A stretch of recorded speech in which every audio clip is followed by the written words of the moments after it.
행정안전부가 아니라 경찰 지락부라고 고쳐 불러야 할 참입니다. 어제는 행안부의 요구에 따라 경찰 고위직인 치안감 전보 인사를 단행한 뒤 불과 몇 시간 만에 인사 내용을 수정하는 초유의 일도 벌어졌습니다. 치안감 인사는 대통령 제가 사안이라는 점에서 문제가 심각합니다. 경찰권 장악에 대한 경찰의 정당한 반발을 인사로 무력화시키겠다는 의도이며 명백한 보복성 인사입니다. 미디어 오늘 윤석열 정부가 지난 31년간 대한민국이 이뤄온 경찰의 정치적 중립과 독립성을 허무는 데는 그리 오래 걸리지 않았습니다. 취임 후 지금까지 딱 한 달여 만의 일입니다. 막역한 고등학교 후배를 장관에 지명하자 충성스러운 후배 장관은 취임도 전에 자문이라는 방패막이를 꾸렸습니다. 이미 다 정해진 결론을 위해 무려 4번이나 회의를 여는 요식 행위도 마다하지 않았습니다. 그 결과 행정안전부 장관이 13만 경찰 조직을 지휘하고 감독하며 경찰청장과 국가수사본부장을 비롯한 고위직 인사를 제청하고 경찰에 대한 감찰과 징계 요구까지 하겠다고 합니다.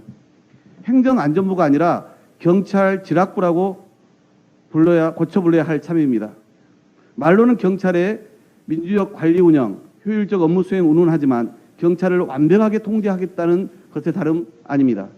오히려 자문위는 검사의 수사 지휘권이 폐지되고 경찰의 독자적인 수사권과 불송치 종결권이 부여됐다는 이유를 들면서 친검찰다운 검찰개혁 불만을 여과없이 드러냈습니다.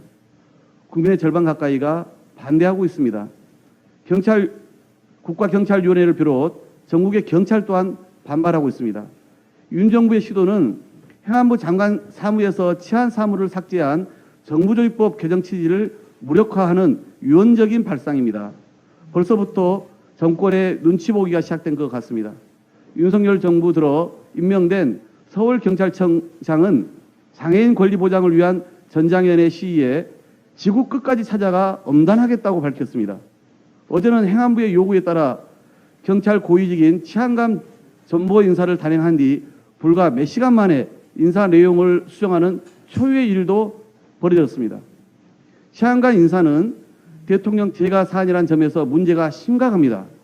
경찰권 장악에 대한 경찰의 정당한 반발을 인사로 무력화시키겠다는 의도이며 명백한 보복성 인사입니다. 대통령실과 이상민 행안부 장관은 초유의 인사 사태에 대해 누구 지시로 이루어졌는지 해명해야 합니다.